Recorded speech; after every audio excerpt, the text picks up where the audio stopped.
Yo tengo una visión optimista del vampiro. Al no tener alma, es insensible al más allá y a los conceptos de infierno y paraíso.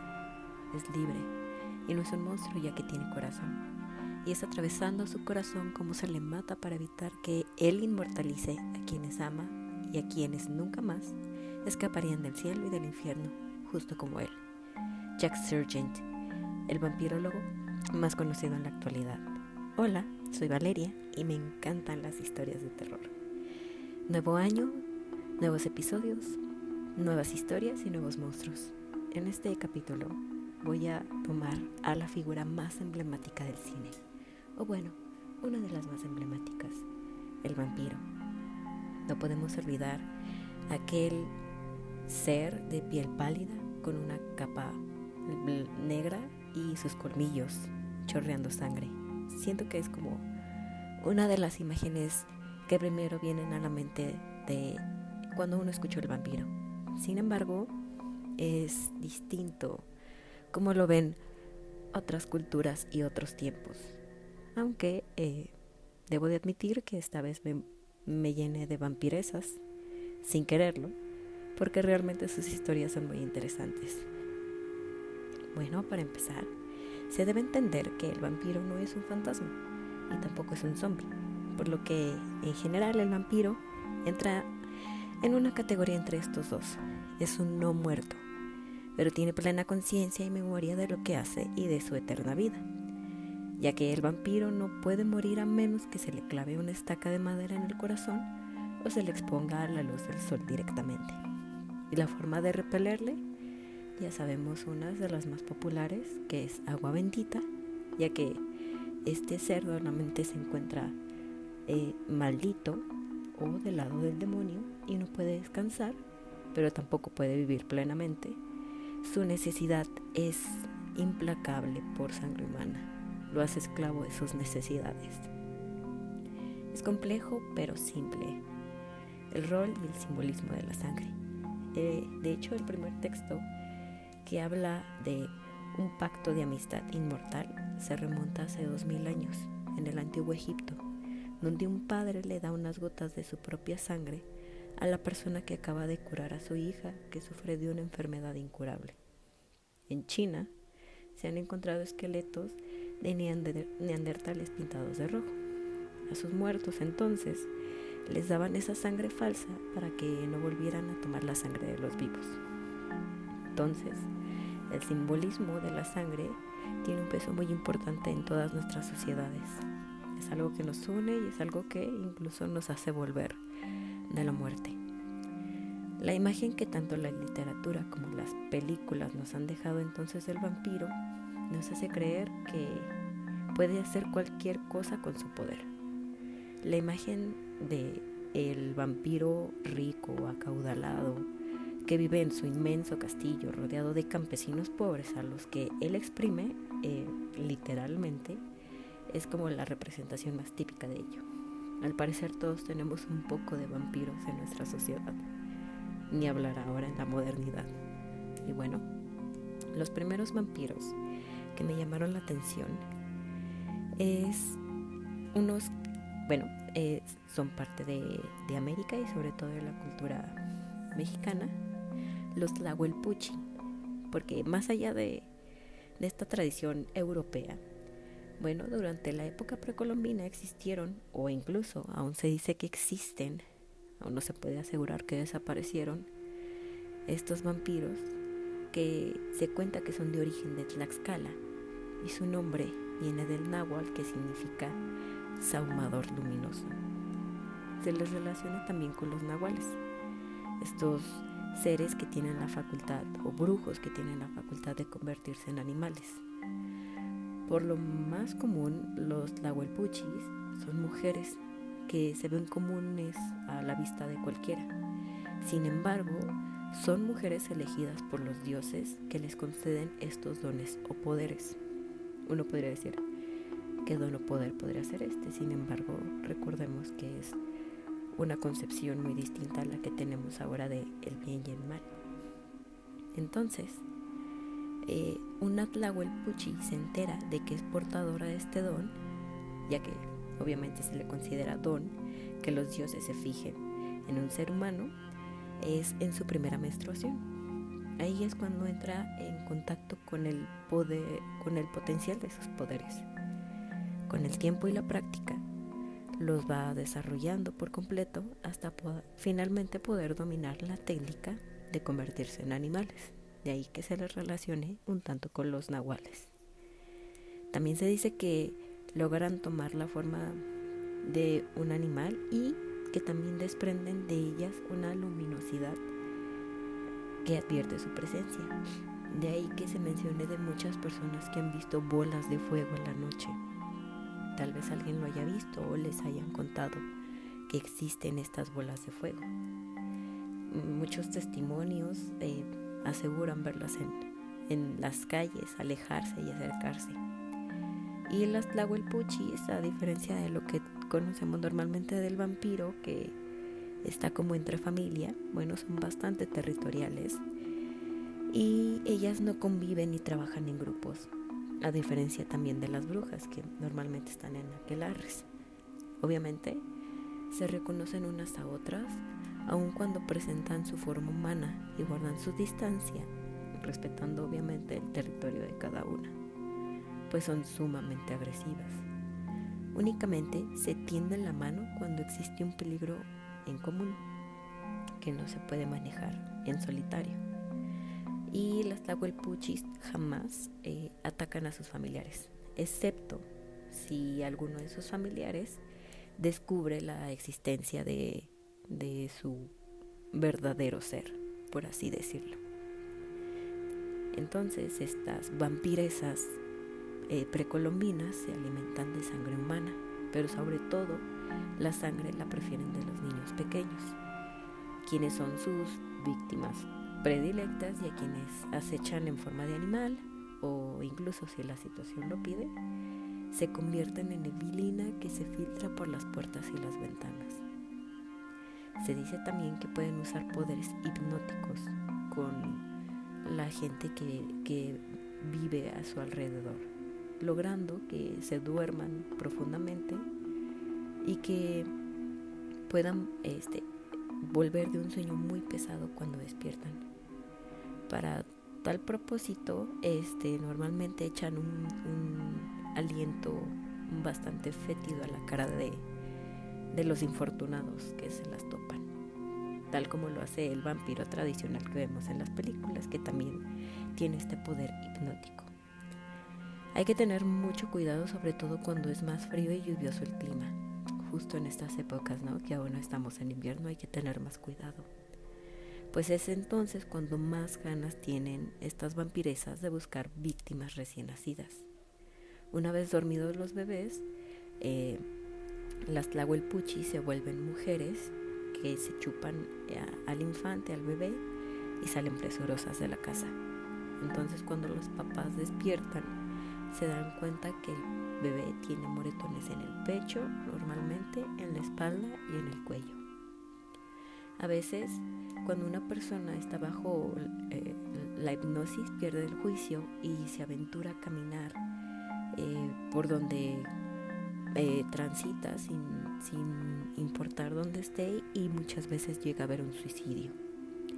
Entonces hay que tener bastante cuidado de toparse con estas vampiresas, y sobre todo también entender que las Tlahuelpuchis, su poder no es transferible, un poco a diferencia de los vampiros que pueden convertir a alguien más en vampiro. No se lo pueden pasar a nadie. Sin embargo, a quien las asesina o quien asesina una Tlahuelpuchi se convierte en una o en un Tlahuelpuchi.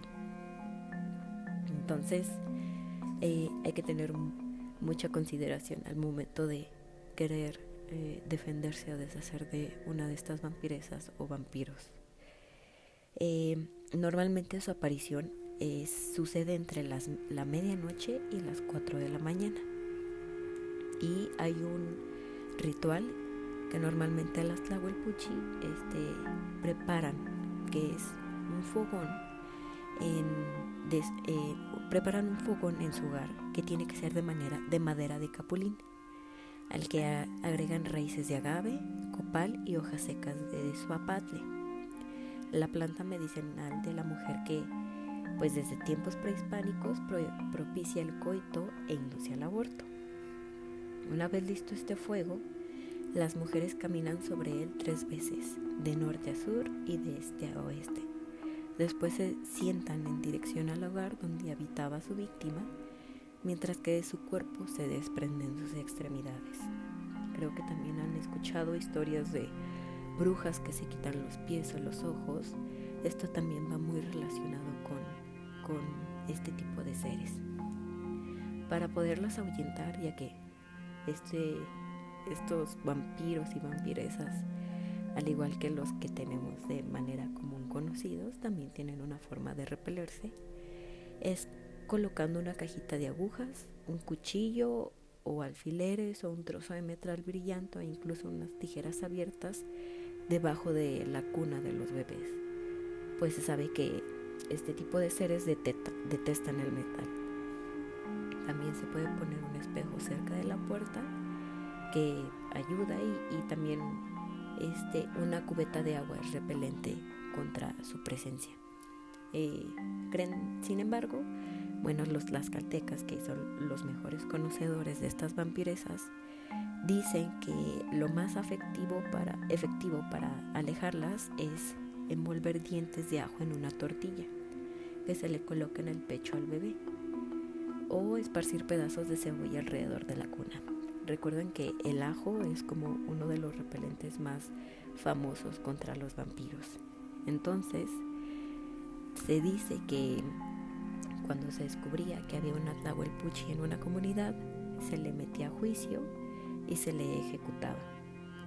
Se dice que la última vampiresa Tlahuelpuchi de la que se ha tenido conocimiento no fue hace tanto, en realidad fue en 1973. Entonces, está tan poco el tiempo que ha pasado que el miedo aún no desaparece. Entonces, esto puede ser aún muy aplicable para situaciones urbanas y situaciones actuales.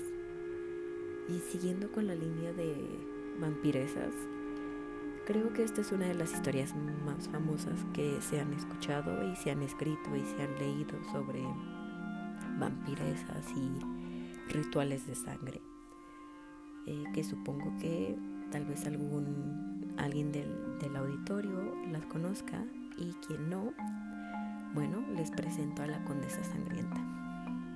Ahora, hasta el otro lado del mundo, en el viejo mundo, al parecer, una mujer sedienta de sangre era imparable con tal de saciar su deseo. Es el caso de la Condesa de Báthory, y esta condesa ha inspirado numerosas historias desde el siglo XVIII y obviamente hasta la actualidad. Isabel Báthory era una aristócrata perteneciente a una de las familias más poderosas de Hungría, en especial en Transilvania. De hecho, es descendiente de Vlad Tepes, o sea, Vlad el Empalador, el famoso personaje que le dio inspiración al conde Drácula. Entonces ya se imaginarán más o menos cómo es su estirpe. Ha pasado a la historia por haber sido acusada y condenada de ser responsable de una serie de crímenes motivados por su obsesión por la belleza, y de ahí viene su nombre de la Condesa Sangrienta. Dicen que alrededor de 650 mujeres fue las que asesinó con tal de poder mantenerse joven. Ella nació en una familia de las más antiguas y adineradas de Transilvania, y a diferencia, algo bastante interesante, de lo que era propio de la época, ya que normalmente se quedaban prácticamente, aunque eran nobles, analfabetos y con poca educación, ella recibió una muy buena educación y su cultura sobrepasaba a la mayoría de los hombres. Incluso era mucho más culta y adiestrada que su esposo. Hablaba húngaro, latín y alemán, ya que su esposo era bastante analfabeta, de hecho. La casaron a los 15 años con el barón Francisco Nadasdy. Este joven conde no estaba por lo regular mucho tiempo en el castillo, ya que en estos tiempos eran tiempos muy convulsos, Había guerras con los alemanes, entonces había como toda esta disputa, por lo que él duró como cerca de 8 años fuera de casa y siguiendo la tradición familiar junto con su buen familiar Vlad el Empalador, él seguía la tradición de empalar a sus adversarios. Incluso él decidió quedarse con el apellido Báthory, que es el de su esposa, ya que era muchísimo más poderoso e importante que el de él. Entonces podemos ver el peso y el poder que tenían en esos tiempos. De hecho, su apodo era el Caballero Negro de Hungría. Entonces, imagínense el miedo que se le tenía. Entonces, esta pareja Báthory, de hecho, decían que intercambiaban información sobre las maneras más apropiadas de castigar a sus sirvientes, que de hecho era algo bastante normal entre los nobles de Europa, del este y de esta época. Tuvieron 4 hijos, por lo que parecían una pareja aristócrata frívola, pero como cualquiera de su época. Sin embargo, a la edad de 44 años, Isabel queda viuda, ya que su esposo muere. Hay 3 versiones, de hecho.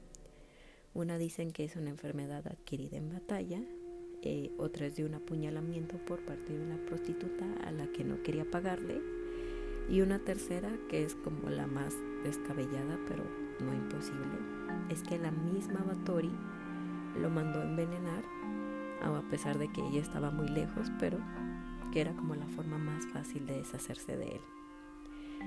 A partir de este momento, la condesa Báthory digamos que enloquece, o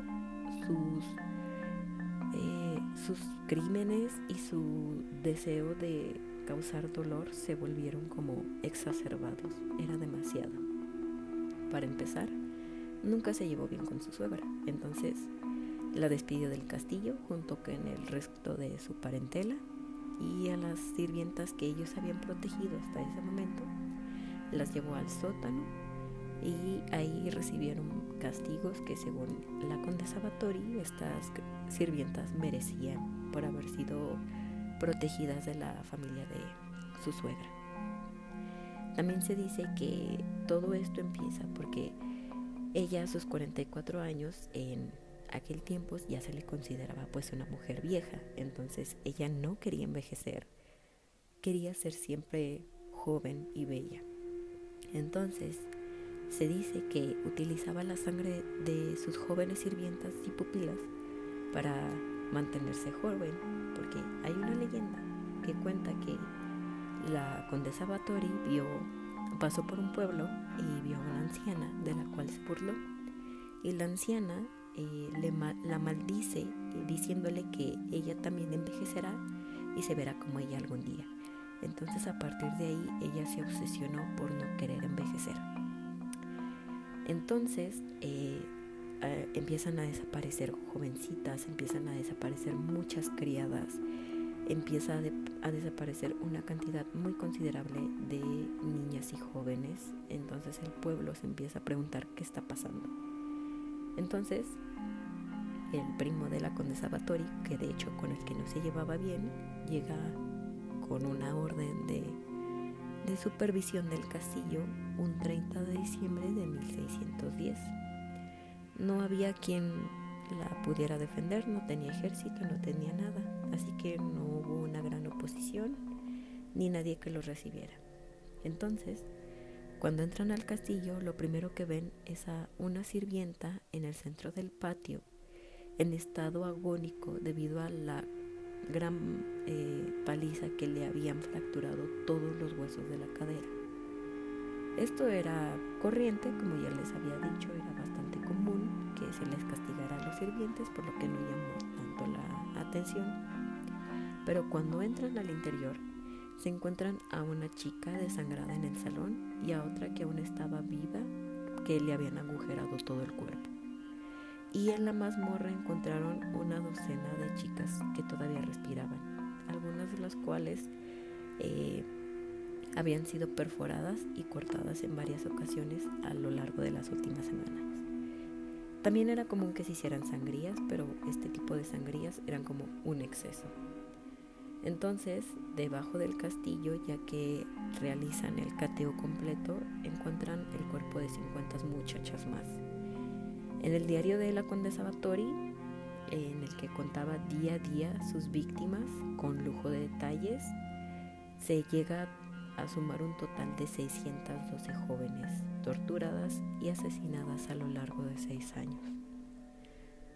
Por todas partes había toneladas de ceniza y aserrín, usados normalmente para secar la sangre que, chorreaba, pues ahora sí que por ríos en aquel lugar. Debido a esto, todo el castillo estaba cubierto de manchas oscuras y siempre había un como tenue olor a putrefacción y sangre seca. Ese olor a sangre que es muy específico y ferroso, creo que muchos podemos percibirlo. Se decía que mientras su esposo estaba fuera, ella mantenía relaciones sexuales con sus sirvientes de ambos sexos y también que tenía durante estas relaciones tenía como ciertos accesos salvajes y solía morder a las jóvenes con las que tuviera su relación. Todo esto ya después de que se le encarcela y se le empieza a enjuiciar y empiezan a querer saber cómo es que se desencadenó toda esta locura. Dicen que por más o menos en 1604, un día normal, una sirvienta le dio un tirón involuntario de pelos mientras la estaba peinando. Entonces la condesa Báthory, muy enojada, le da una bofetada, lo que le hace sangrar la nariz a la doncella y al momento de que la sangre salpicó la piel de la condesa Báthory, según ella explicaba, le pareció que donde había caído la sangre desaparecían sus arrugas y su piel se volvía joven. Entonces la condesa a partir de aquí se fascinó por esa obtención de juventud y se dio cuenta que esta era como su forma de mantenerse por siempre joven.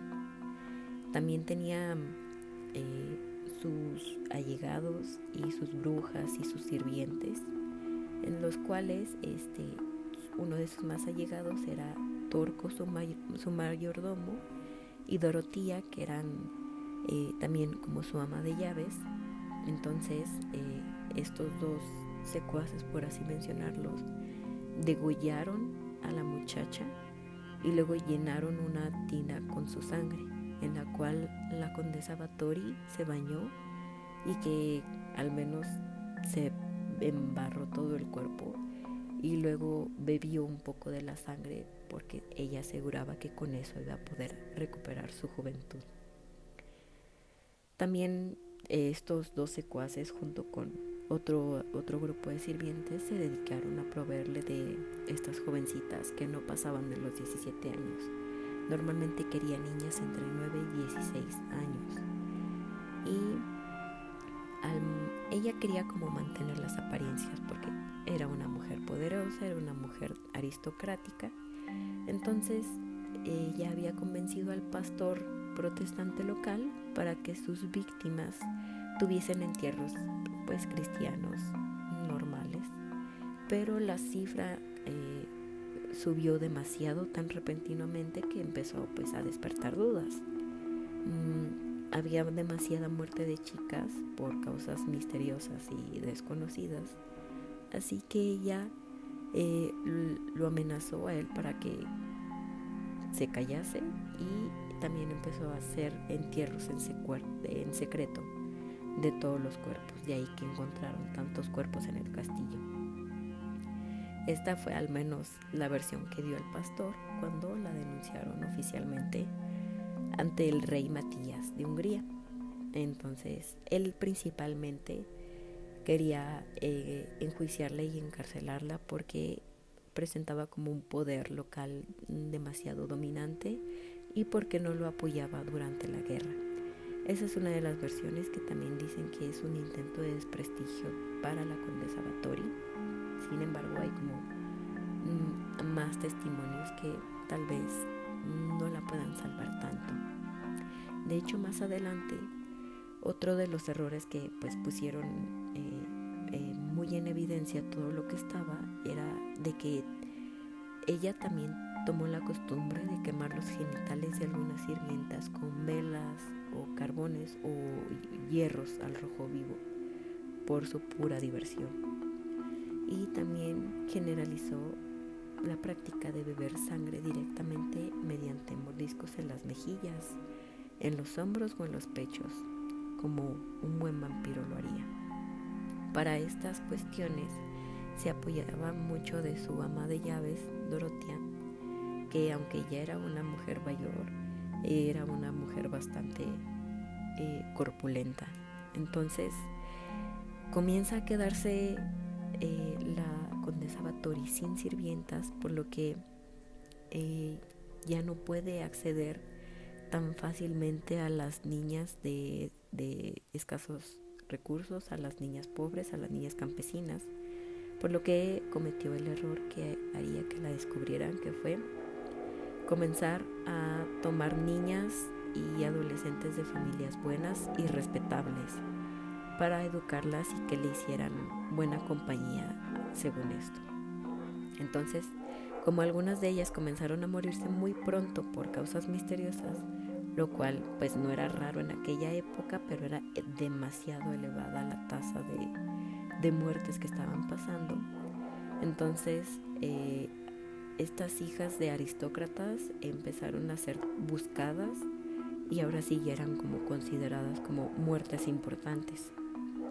Una de las brujas con las que había consultado la condesa Báthory era la bruja Ana Darbulia, que le había prevenido de que nunca tomara niñas nobles, pero la condesa Báthory nunca le hizo caso. Fue su amiga Esrima Joroba, una viuda de un rico granjero que vivía cerca de esta localidad, quien la convenció de que no pasaría nada si tomaba niñas nobles. Entonces, después de todos estos cuerpos que se ocultaron y todos estos asesinatos que se realizaron y que por fin se le arrestó y se le enjuició, según la investigación del conde Turso, que era su primo con el que no se llevaba bien, pues después de encontrar a muchas muchachas torturadas y mutiladas en el castillo, y en 1602 inicia el juicio de la condesa Báthory, la cual siempre se negó a declararse inocente o culpable y nunca compareció, sobre todo respaldándose a sus derechos nobiliarios, ya que era una mujer muy poderosa. Quienes sí lo hicieron, y fue a la fuerza, fue su mayordomo y su ama de llaves, a quienes él aceptó que mínimo había secuestrado a 37 mujeres solteras de entre 11 y 26 años y que a 6 de ellas las había reclutado él personalmente para trabajar en el castillo. Entonces, en la sentencia también fueron declaradas culpables a las amigas de la condesa Báthory por brujería, también de asesinato y cooperación. A excepción también de las brujas, todos fueron decapitados y sus cadáveres quemados. Sin embargo, a las brujas, que eran las amigas y consejeras de la condesa Báthory, Dorotea, Elena y Piroshka, les arrancaron los dedos con tenazas al rojo vivo, ya que decían que esto se lo merecían por haberlos empapado en sangre de cristianos, y las quemaron vivas. También otra burguesa de la zona, que también había sido acusada de cooperación, también fue ejecutada.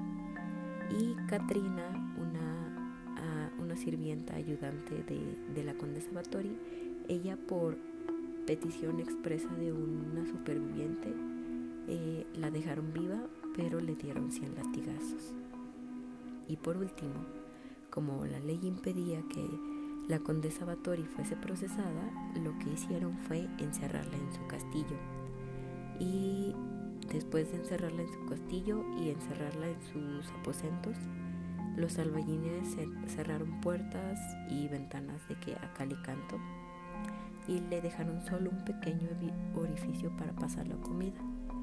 Entonces, por fin, ya que el rey Matías quería su cabeza, se dieron cuenta de que por sus títulos nobiliarios era imposible. Entonces fue condenada a cadena perpetua en confinamiento en solitario. Entonces, en 1614, ella a los 55 años dicta testamento y últimas voluntades, y el 21 de agosto de este mismo año la encontraron muerta después de 4 largos años encerrada, sin ni siquiera ver la luz del sol. Pensaron que se iba a enterrar en el cementerio local, pero el pueblo se negó. Entonces, lo único que pudieron hacer fue enterrarla en la cripta familiar de los Báthory, que según se dice se encuentra al noreste de Hungría, pero la cual se desconoce hoy en día. Hay muchas historias que se han escrito y relatado sobre la famosa Condesa Sangrienta, pero quien en español y quien la poetizó es Alejandra Pizarnik, y de quien les recomiendo ampliamente su versión de esta historia. Por último, ya después que pasamos por México y nos fuimos hasta Transilvania y ahora regresamos de nuevo en esta relación Europa-América, hay un caso también muy especial sobre vampiros en Nueva Orleans. Se dice que lo que es Transilvania para Europa es Nueva Orleans para Estados Unidos, o bueno, para América, porque ya que además de que hay vudú y de los fantasmas, se dice que en la ciudad de Nueva Orleans habitan vampiros que llegaron ocultos en los barcos europeos de los primeros colonizadores. Hay toda una aura de misterio que envuelve los cementerios de Nueva Orleans, que pues en parte se puede explicar por esta creencia. También dicen que hay una tradición de sus habitantes de no separarse de los cuerpos de sus muertos ni un solo instante hasta el entierro, porque se dice que es para garantizar que los difuntos no se vayan a levantar de sus tumbas. Dentro de estas razones reales o históricas es que se basan muchos creyentes de los vampiros de Nueva Orleans, que también mucho tiempo después hubo unos misteriosos asesinatos que al parecer 9 personas en 1984 las encontraron con la garganta destrozada y sin sangre en el cuerpo. Entonces, al parecer, estos vampiros tienen más de 300 años habitando esta ciudad, ya que New Orleans cumplió en el 2018 sus 300 años de fundación. Todo esto se desarrolla en el famoso convento de Charter Street, que es uno de los edificios más antiguos que de hecho aún se encuentra en pie en el histórico barrio francés.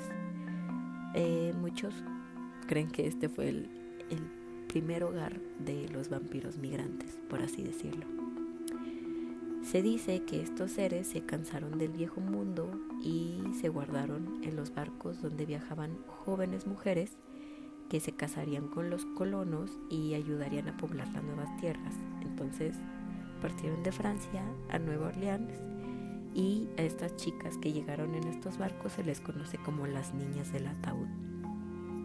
Resulta que en 1717 Jean-Baptiste Lamont, Sire de Bienville, que era el gobernador de la colonia francesa de Luisiana, pidió permiso para fundar una nueva ciudad en la desembocadura del río Mississippi, la que se encontraba por la tribu Chitamachi, y que pronto esta ciudad se volvería un punto de ruta comercial para todas las colonias francesas, por lo que decidió llamarla Le Nouvel-Orléans o New Orleans. Entonces, para 1719, el asentamiento había crecido mucho, lo suficiente incluso contra las inclemencias de la naturaleza. Ustedes saben que esta ciudad tiende a sufrir inundaciones, huracanes, calor, humedad, de todo. Por lo que la fundación de este asentamiento solo constaba de un rectángulo de 11 por 7 cuadras. Entonces, muy al estilo del barrio francés. Sin embargo, este asentamiento estaba lleno de soldados, esclavos, cazadores de pieles, mineros, jugadores y nativos, por lo que su población no era como precisamente la más élite. Y aparte de que hubo un gran exilio de población carcelaria por lo que la ciudad quedó bastante abandonada. Entonces, para 1721 convencieron a granjeros alemanes de que poblaran esta parte del río y ayudaron a proveer estabilidad para este territorio. Pero pues un hombre solo no lo era todo, entonces necesitaban familias que se establecieran y dieran una mejor imagen para que los inversores extranjeros tuvieran como un deseo mayor de querer apostarle a esta nueva ciudad. Por desgracia, estaba muy rústica este asentamiento, no había hospitales donde atender a las familias y principalmente no había mujeres con las cuales casarse. Por lo que en 1726 el gobierno francés le pidió a Luis XV, quien le pidió a las monjas ursulinas que viajaran a Nueva Orleans con la misión de proporcionarle una educación sólida a las mujeres destinadas a casarse para construir familias y ayudar a civilizar la ciudad, por fin, que pareciera una ciudad de bien.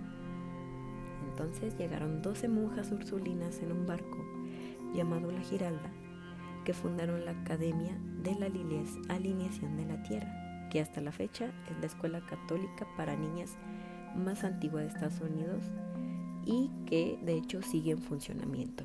Y también fundaron un orfanato y un hospital en el cual se atendieron epidemias como la fiebre amarilla y la malaria. Incluso dicen que las ursulinas salvaron con sus oraciones a la ciudad tanto en 1794 de un incendio que estaba a punto de quemar su convento, pero que repentinamente el aire cambió de rumbo y alejó las llamas, y en 1815 cuando los locales derrotaron a los británicos. Entonces, entre 1748 y 1752 se construyó este famoso edificio, de Charter Street, que es su convento.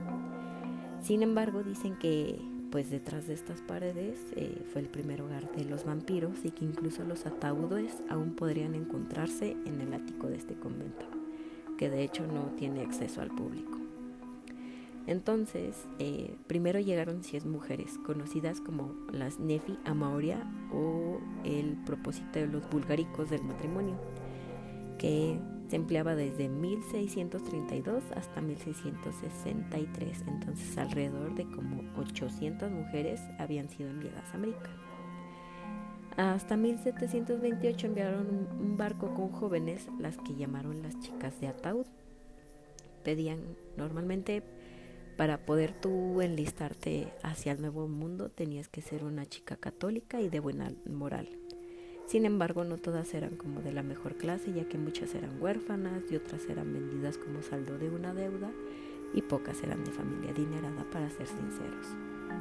Lo que llama la atención es que cada una de estas jóvenes traía consigo un pequeño baúl que normalmente les daba el gobierno, lleno de ropa y cosas que necesitarían para su nueva vida, y otros decían que contenía una dote. Entonces estos baúles debían de mantenerse cerrados hasta el día que se casaran. Sin embargo, hay otra versión. Se dice que hubo un grupo de niñas que llegaron, pero sus baúles no eran igual a los de las jóvenes que habían llegado previamente, sino que estos baúles parecían ataúdes y eran más grandes y pesados. Las monjas, al momento de recibirlas, les dijeron que pusieran sus baúles en el ático. Cuando las monjas superiores decidieron, después de cierto tiempo, abrir uno de estos baúles, se dieron cuenta de que estaban abiertos y vacíos. El pánico creció entre las ursulinas, ya que se dieron cuenta que ninguno de los ataúdes que las jóvenes traían contenía pertenencia alguna. Todos estaban vacíos, por lo que llegaron a la conclusión de que estas jóvenes habían traído vampiros al Nuevo Mundo, los cuales se escondían durante el día en el ático y por las noches salían por las ventanas para deambular por las calles de la ciudad. Como protección, las ursulinas pidieron que se realizara una bendición especial en el convento para evitar que los vampiros que se encontraban fuera de sus ataúdes pudieran volver al amanecer. Las ventanas del ático se cerraron con tornillos benditos. Incluso se afirma que las mismas jóvenes que llegaron eran vampiros y que cuando sus actividades llamaron la atención en Francia, decidieron huir a América. Se dice que cuando llegaron se les veía pálidas e incluso enfermas de muerte, que pudieron traer tuberculosis y que por eso tosían sangre. Entre 1918 y 1934, el arzobispo tuvo varios esfuerzos por disipar como la intención que tenían todo el pueblo en este tipo de vampiros, por lo que mandó pedir reforzar las ventanas con 8,000 tornillos benditos. Actualmente el edificio sirve para la arquidiócesis católica local y para archivo de documentos. Muchos dicen que si pasas por el edificio de noche, puedes sentir ojos mirándote desde las ventanas del tercer piso. Hay un testimonio de una hermana ursulina de 23 años, que en 1727, llamada Mary Magdalene Hazard, escribió: "El diablo tiene un gran imperio aquí, no solo el libertinaje, la mala fe y todos los demás vicios dominan aquí más que cualquier en otro lugar, sino que lo hacen con abundancia". Y 300 años después, esas voces siguen sonando. Espero que hayan disfrutado tanto como yo estas historias. Les deseo un buen día, una buena tarde, una buena noche y sobre todo un buen morir.